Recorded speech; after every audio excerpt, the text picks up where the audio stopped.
এই রাজপ্রাসাদের ভেতরে যখন প্রবেশ করবেন তখন আপনার মনে হবে আপনি ইউরোপের কোনো দেশে চলে গেছেন। যেদিকে তাকাবেন সেদিকেই দেখবেন পরিষ্কার পরিচ্ছন্ন। রাজপ্রাসাদের চারপাশটায় যেন সবুজ চাদরে ঢাকা।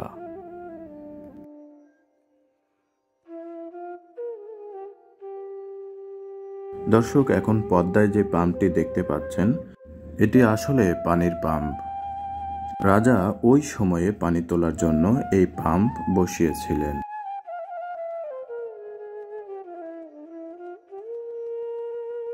এই রাজপ্রাসাদের কোথায় কি আছে তা তুলে ধরার আগে এই রাজবাড়ির পেছনের ইতিহাস জানাতে চাই। উত্তরা গণভবন নামে এই রাজকীয় রাজপ্রাসাদের পরিচিতি দেশ বিদেশে ছড়িয়ে পড়লেও এটি আসলে দীঘাপতিয়া রাজবাড়ি। এই রাজবাড়ির অবস্থান নাটোর সদরের দীঘাপতিয়া ইউনিয়নে।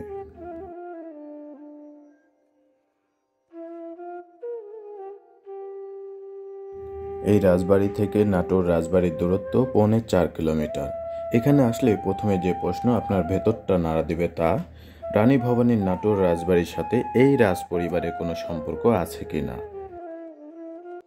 রানী ভবানী যেখানে নাটোর থেকে শুরু করে রাজশাহী, পাবনা, রংপুর, দিনাজপুর এমনকি পশ্চিমবঙ্গেরও একাংশ শাসন করতেন, সেখানে তারই রাজপ্রাসাদ থেকে মাত্র 4 কিলোমিটার দূরে এই রাজা এমন রাজকীয় প্রাসাদ করার মতো দুঃসাহস পেল কোথা থেকে।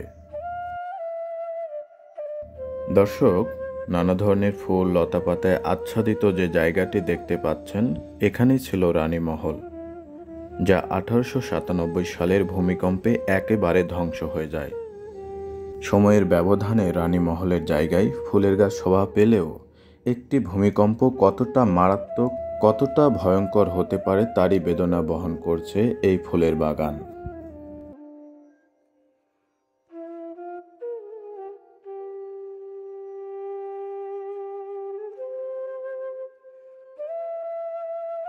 রানী মহলটি ধ্বংস হয়ে গেলেও আজও অক্ষত আছে নান্দনিক নকশায় মরানো রানীঘাট। বিকালটা হয়তো রানী এখানে বসেই কাটাতো। সময়টা 1897। ওই বছরই 10 জুন রাজবংশের ষষ্ঠ রাজা প্রমোদনাথ রায়ের নেতৃত্বে ডোমপাড়া মাঠে 3 দিন ব্যাপী বঙ্গীয় প্রাদেশিক কংগ্রেসের এক অধিবেশন আয়োজন করেন। এই অধিবেশনে আমন্ত্রিত অতিথি ছিলেন বিশ্বকবি রবীন্দ্রনাথ সহ অনেক বরেণ্য ব্যক্তি। তবে শেষ দিন 12 জুন প্রায় 18 মিনিট ব্যাপী এক প্রলয়ঙ্করী ভূমিকম্পে রাজপ্রাসাদটি লণ্ডভণ্ড হয়ে যায়। 1897 সালের সেই ভূমিকম্প কত ভয়ানক ছিল তা রাজকুমারী ইন্দ্রপ্রভা তার ডায়েরিতে লিখে গিয়েছিলেন।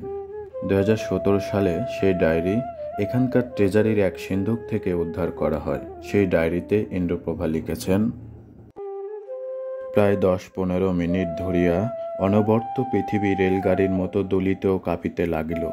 চারিদিকের উঁচু উঁচু পুরাতন দালানগুলো হুড়মুড় করিয়া ভাঙিয়া পড়িতে লাগিল। তখন আর মাথা ঠিক থাকল না। মনে হইল যেন সমস্ত পৃথিবী এখনই উল্টাইয়া যাইবে।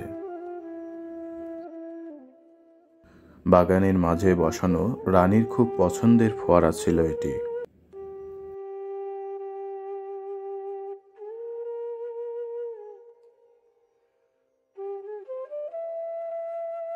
রানীর মহল ধ্বংস হয়ে যাওয়া নিয়ে আরও লিখেছেন, বড় রানীর অবস্থা আরও করুণ ছিল। তিনি ওই সময় ছাদে ছিলেন। কেবল করুণাময় ঈশ্বরের অনুগ্রহেই রক্ষা পেয়েছেন তিনি। যেই মুহূর্তে রানী ছাদ হইতে নামিয়া আসিল, সেই মুহূর্তেই ভয়ানক শব্দে সে দালান ভাঙিয়া পড়িল। তবে ভবন চাপা পড়ে একজন চাকরানীর মৃত্যু হইয়াছিল। আর বাহিরের বড় দালান, মজলিস দালান, বড় দাদার অত স্বাদের সিংহ দালান একেবারে চুরমার হইয়াছিল।